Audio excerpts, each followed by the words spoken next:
Episode 54 की शुरुआत वहीं से होती है जहां से हमारा पिछला एपिसोड खत्म हुआ था। तो पिछले एपिसोड में हमने देखा था कि वरदान सेक्ट का लीडर वू सुसिन को मारने की धमकी देता है। इसके बाद हमें उन लोगों को आमने सामने दिखाया जाता है। तब सुसिन अपनी तलवार निकालते हुए बोलता है, मैं कोई बकरा नहीं हूँ जो अपनी बलि के लिए तुम्हारे सामने आकर खड़ा हो जाऊंगा। तब वह वो कहता है, अबे मूर्ख, तेरी हिम्मत कैसे हुई मेरे सामने अपना मुंह खोलने की। ये कहकर वो अपनी तलवार में किसी तरह की एनर्जी इकट्ठा करके उस सुसिन से बोलता है, अगर साले तू मेरे हाथों से मरना ही चाहता है तो मैं तेरी ख्वाहिश जरूर पूरी करूंगा। ये बोलकर वह उस पर अटैक कर देता है। तब सुसिन सोचता है, ये सच में बहुत ही ताकतवर है। क्या यही डिवाइन पैलेस कल्टीवेटर की पावर है? अबे सिस्टम जल्दी कर, जल्दी से मेरे पॉइंट्स को रिडीम कर। फिर वह सिस्टम उसके एक्सेस को डिनाई कर देता है। फिर वो सोचता है, अबे साले ये चल क्या रहा है? अबे जल्दी कर भाई, जल्दी से उस शॉप को ओपन कर वरना यही मारा जाऊंगा मैं। पर सिस्टम उसकी बातों का कोई भी रिस्पॉन्स नहीं देता है। फिर वह उसके अटैक को देखकर सोचता है, क्या सच में मैं यहाँ मारा जाऊंगा? क्या यही मेरा अंत है? वह सोच ही रहा होता है कि तभी एक ब्लेड आकर उसके अटैक को बीच में से काट देता है, जिसकी वजह से वहाँ बहुत बड़ा ब्लास्ट होता है। तब वह वो सोचता है, क्या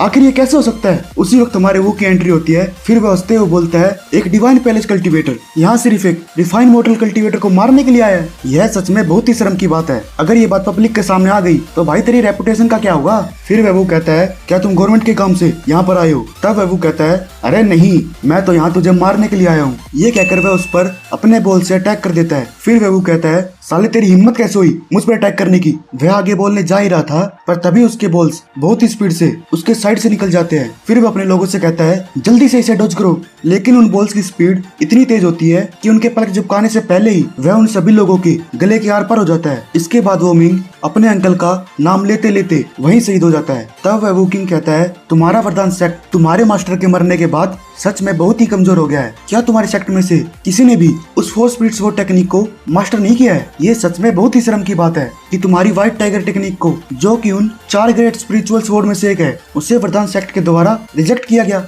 फिर वह वो उसे उंगली करते हुए बोलता है, तुम साले आखिर हो कौन? फिर वह वो किंग कहता है, सच में तुम्हारे जैसे पिछली जनरेशन के कल्टीवेटर अब किसी काम के नहीं है। कम से कम तुम पहले मॉडल रैंकिंग पर तो थे और अब तो ऐसा लग रहा है कि तू इस दुनिया पर बोझ के अलावा और कुछ नहीं है। अपनी बेइज्जती सुनकर वह उसे गुस्से में गाली देते हुए अपनी पूरी एनर्जी के साथ उस पर गोल्डन व्हाइट टाइगर टेक्निक का यूज करता है। लेकिन वह वो किंग उसके अटैक को एक ही हाथ से रोक लेता है। फिर वह उससे कहता है, जैसे कि मैंने तुझसे पहले कही थी कि तू इस दुनिया पर बोझ के अलावा कुछ नहीं है। फिर वह वो डरते हुए सोचता है, ये तो इल्यूजनरी पाम टेक्निक है। ये कैसे हो सकता है? क्या तुम उस 6 गेट की फैमिली में से हो? इसके इन्हीं शब्दों के साथ ये एपिसोड खत्म होता है। और डोंट वरी भाइयों, अगला एपिसोड भी अभी एक्सप्लेन कर देता हूँ। तो एपिसोड 55 में हमें उन दोनों को एक साथ दिखाया जाता है। तब वह वो किंग उससे कहता है, तूने बिल्कुल सही जवाब दिया, लेकिन बेटा इसके लिए तुझे कोई रिवॉर्ड नहीं मिलने वाला है। ये कहकर वह उस पर अपने दूसरे हाथ से उस पर अटैक कर देता है। लेकिन वह वो जैसे तैसे करके अपने आप को उसके अटैक से संभाल लेता है। फिर वह उससे कहता है,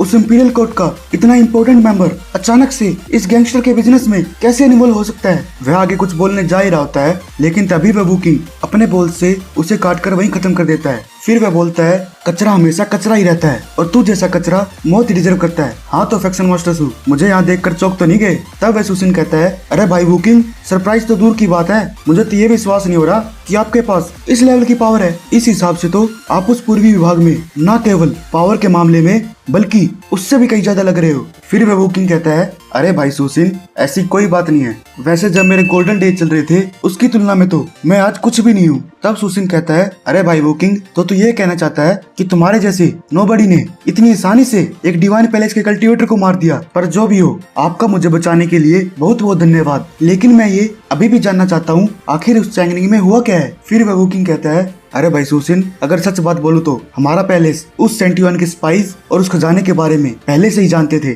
इसके अलावा उस गोंग की ट्रू आइडेंटिटी भी हमको पहले ही पता चल गई थी। तब वह सुसिन कहता है, तो आपने उसे पहले ही खत्म क्यों नहीं किया? आपके इस मैटर का इस दिन तक लंबा खींचने का मतलब क्या हुआ? तब वह वो किंग कहता है, ये सच है भाई सुसिन, हमें उसकी इन्फॉर्मेशन के बारे में पहले से ही पता थी, पर हम उन बचे हुए लोगों की आइडेंटिटी के बारे में बिल्कुल नहीं जानते थे। हमें बिल्कुल नहीं पता था कि उनमें से कौन कौन उस गोंग के साथ था। हमारे पैलेस ने तो इस चाइनिंग सिटी पर नजर रखने के लिए 2 साल पहले ही ऑर्डर दे दिए थे। हम बस उन्हें पकड़ने के लिए एक मौके का इंतजार कर रहे थे, लेकिन हमें ये बिल्कुल भी एक्सपेक्ट नहीं था कि ये सब 2 साल के बाद होगा। फिर सुसिन कहता है, अच्छा ये बात है, चल छोड़ भाई वो किंग। वैसे भी अगर वो गोंग और वो चच्चा उस पैलेस में नहीं मरते तो भी वे दोनों इस चाइनिंग सिटी से बाहर निकल ही नहीं पाते। लेकिन फ्रस्ट्रेट करने वाली बात ये है कि मैं और चाइनिंग सिटी के कुछ फैक्शंस जो वास्तव में इनोसेंट है, उनके मरने से वो ब्लेम हम पर आ गया है। फिर वह वोकिंग कहता है, फैक्शन मास्टर सू प्लीज आप मुझे इन चीजों के लिए ब्लेम ना ही दे तो अच्छा है। आपको शायद ध्यान नहीं कि मैंने जब एलिगेंट शॉर्ट सेक्ट की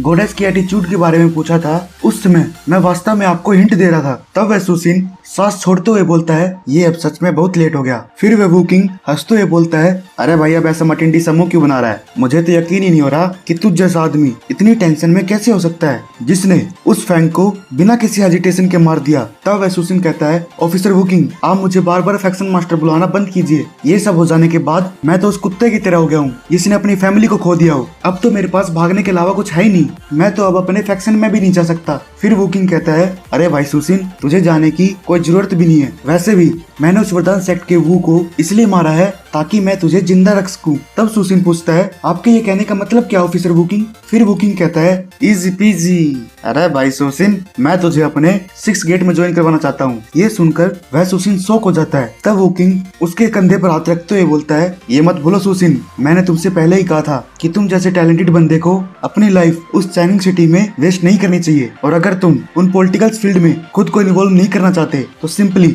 तुम्हारे पास चॉइस है कि तुम 6 गेट्स को ज्वाइन कर सकते हो। फिर सुसिन कहता है, अरे भाई वोकिंग मुझे तो ये लग रहा है कि आप शायद पहले से ही मुझे 6 गेट ज्वाइन करवाने के चक्कर में थे।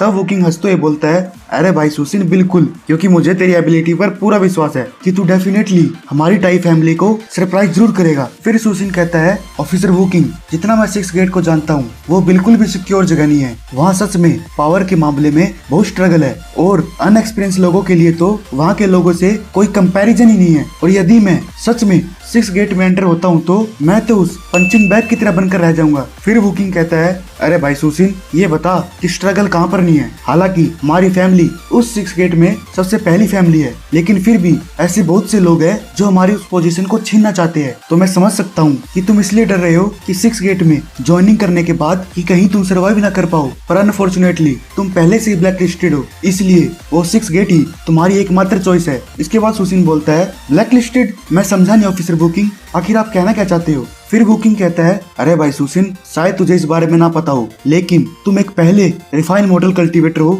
जिसे ब्लैक लिस्टेड किया गया है। तुमने सच में इस मामले में बिल्कुल रिकॉर्ड तोड़ दिया है। तो तुम्हें ब्लैक लिस्टेड का मतलब बता दूं कि ब्लैक लिस्ट वाला बंदा उन हेवन, अर्थ और मॉडल रैंकिंग के सिमिलर होता है। और इम्पोर्टेंट डिफरेंस ये है कि पहले 360 लोगों का रैंक उनके प्राइज मनी के अकॉर्डिंग ही डिसाइड होता है, और जो तुम्हें पकड़ने का प्राइज मनी है वो कोई छोटा मोटा नहीं है। इसलिए वो लोग तुझे पकड़ने के लिए किसी भी हद तक जा सकते हैं। इसलिए तेरे पास सिर्फ वही एक चॉइस है, बाकी आगे तू खुद ही समझदार है कि तुझे क्या करना है। फिर सुसिन बोलता है, ऑफिसर वोकिंग आपकी एडवाइस के लिए बहुत बहुत धन्यवाद, मैं जरूर इस 6 गेट को ज्वाइन करूंगा। तब वोकिंग उसके कंधे पर हाथ रखते हुए बोलता है, बहुत बढ़िया सुसिन, बहुत बढ़िया, तुमने ये फैसला लेकर बहुत ही बढ़िया किया है। और हाँ, तुम जैसा सोच रहे हो ना, उस 6 गेट का मेंबर बनना उतना भी मुश्किल नहीं है। बाकी मुझे पता नहीं कि तेरे साथ उस पैलेस में क्या होगा, लेकिन ये पक्का है कि हमारी टाई फैमिली और 6 गेट ज्वाइन करने के बाद डेफिनेटली तुम्हें किसी भी प्रकार का कोई लॉस नहीं होगा। ये कहकर वह वोकिंग किसी तरह के केमिकल को उन सभी मरे हुए लोगों के ऊपर डाल देता है, जिसकी वजह से उन सभी की बॉडी वहीं डिजोल्व हो जाती है। फिर सुसिन उससे पूछता है, ऑफिसर वोकिंग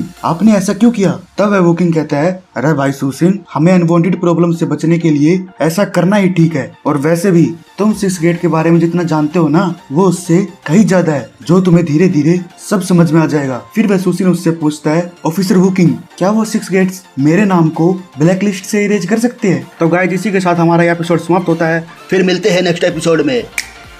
अच्छा है।